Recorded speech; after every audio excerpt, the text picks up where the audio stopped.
Journey to the Centre of the Earth by Jules Verne. Chapter 13. The Shadow of Scartaris. Our supper was eaten with ease and rapidity, after which everybody did the best he could for himself within the hollow of the crater. The bed was hard, the shelter unsatisfactory, the situation painful, lying in the open air 5,000 feet above the level of the sea. Nevertheless, it has seldom happened to me to sleep so well as I did on that particular night. I did not even dream.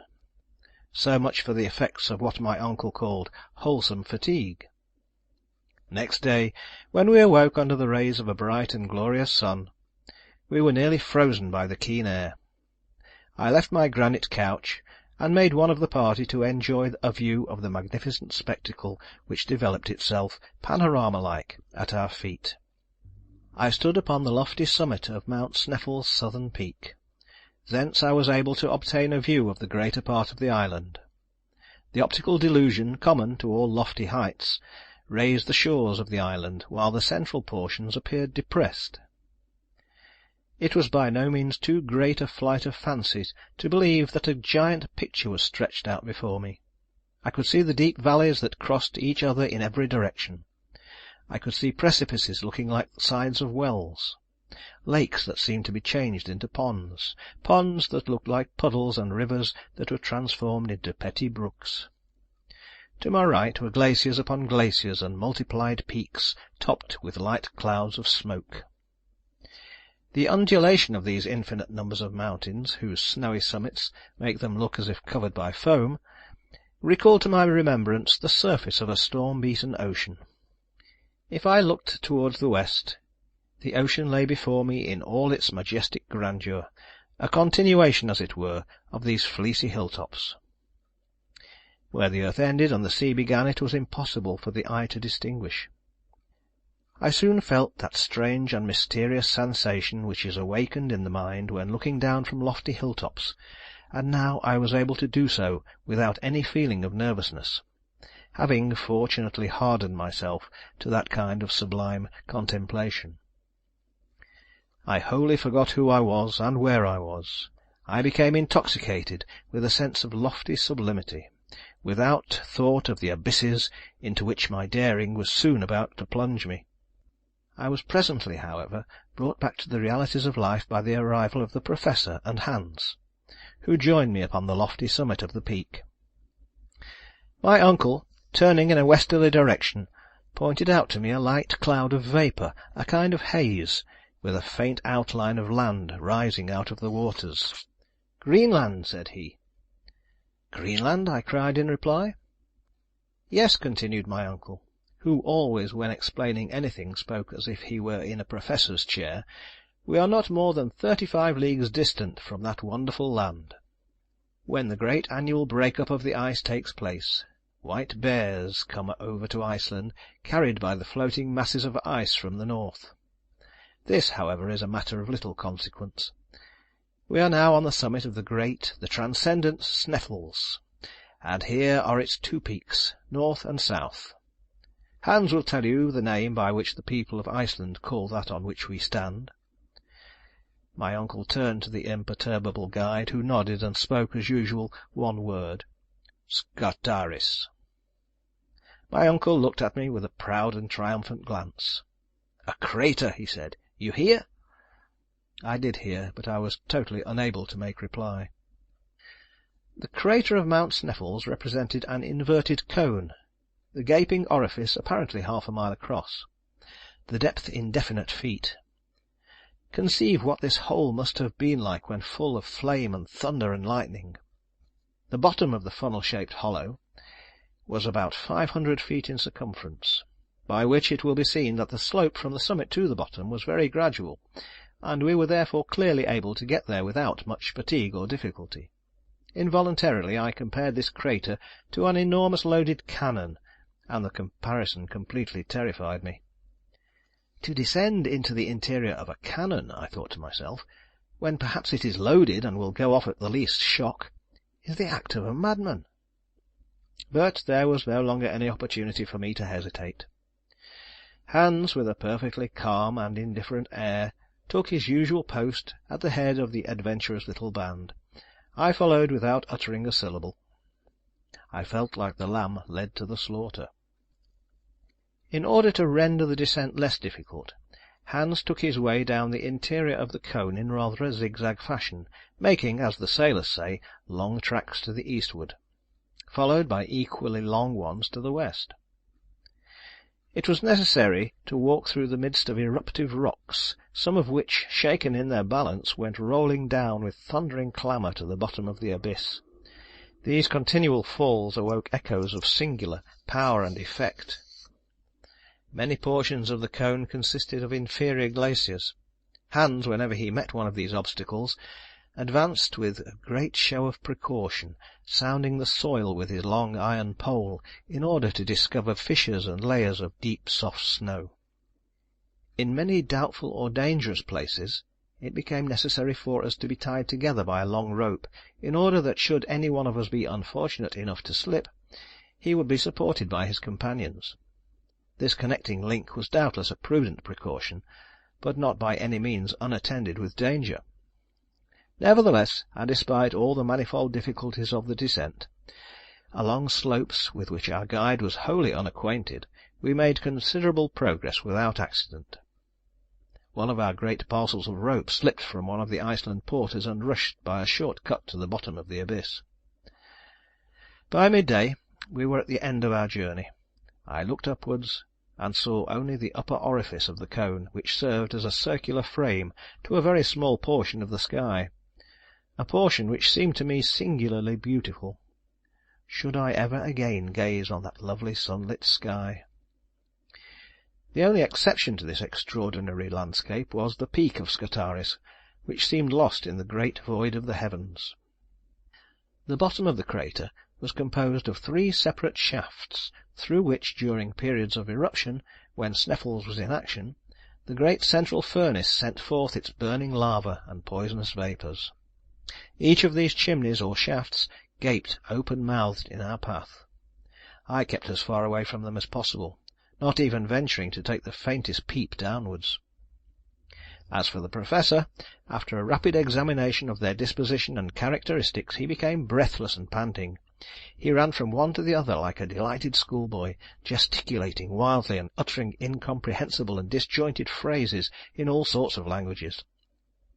Hans, the guide, and his humbler companions seated themselves on some piles of lava, and looked silently on.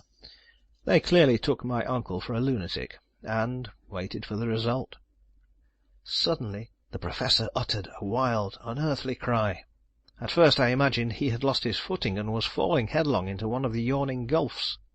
Nothing of the kind.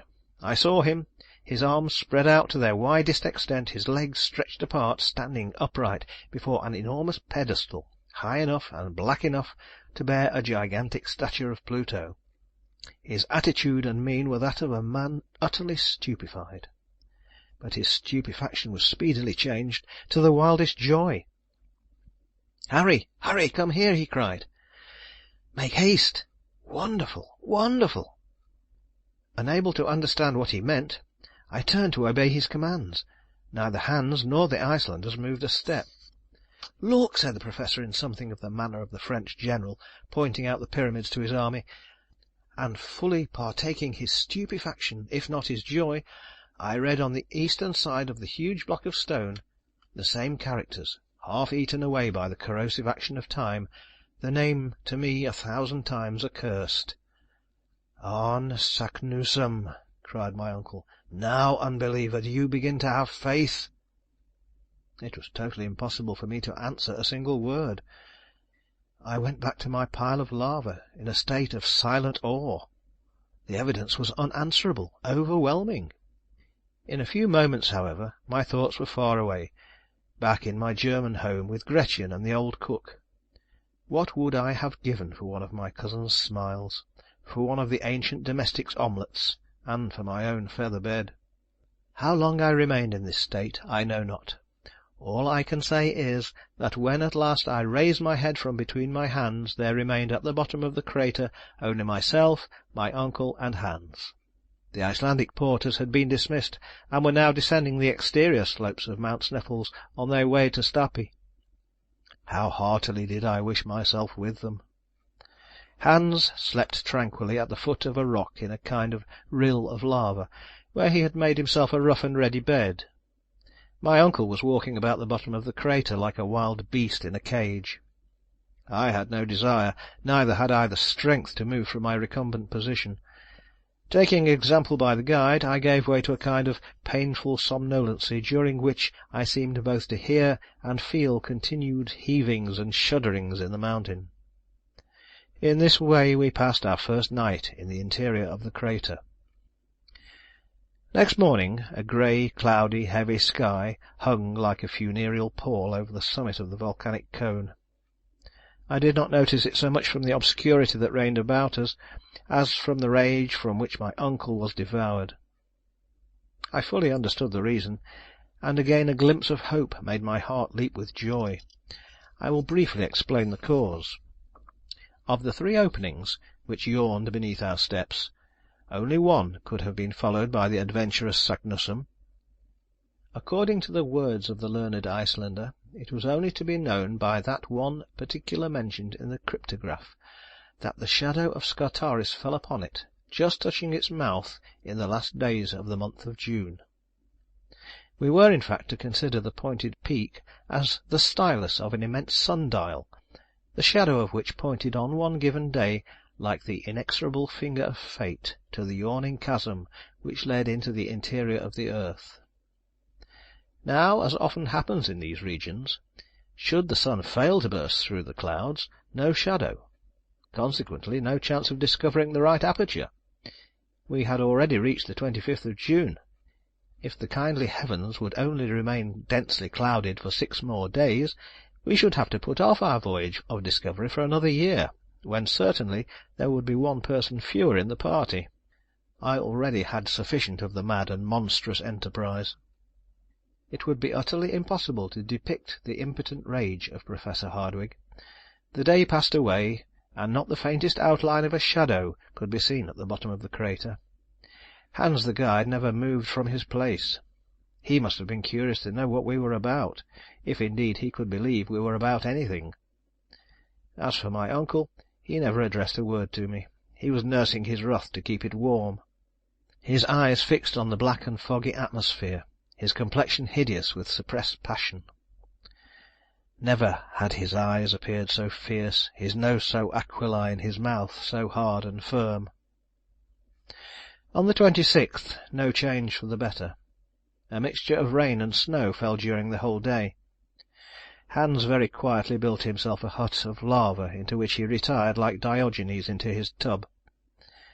I took malicious delight in watching the 1,000 little cascades that flowed down the side of the cone, carrying with them at times a stream of stones into the vasty deep below. My uncle was almost frantic. To be sure, it was enough to make even a patient man angry. He had reached to a certain extent the goal of his desires, and yet he was likely to be wrecked in port. But if the heavens and the elements are capable of causing us much pain and sorrow, there are 2 sides to a medal. And there was reserved for Professor Hardwigg a brilliant and sudden surprise which was to compensate him for all his sufferings. Next day the sky was still overcast, but on Sunday the 28th, the last day but 2 of the month, with a sudden change of wind and a new moon, there came a change of weather. The sun poured its beaming rays to the very bottom of the crater. Each hillock, every rock, every stone, every asperity of the soil had its share of the luminous effulgence, and its shadow fell heavily on the soil. Among others, to his insane delight, the shadow of Scartaris was marked and clear, and moved slowly with the radiant start of day. My uncle moved with it in a state of mental ecstasy. At 12 o'clock exactly, when the sun had attained its highest altitude for the day, the shadow fell upon the edge of the central pit. "Here it is!" gasped the Professor in an agony of joy. "Here it is! We have found it! Forward, my friends, into the interior of the earth!" I looked curiously at Hans to see what reply he would make to this terrific announcement. "For it," said the guide tranquilly. "Forward it is," answered my uncle, who was now in the seventh heaven of delight. When we were quite ready, our watches indicated 13 minutes past 1. CHAPter 14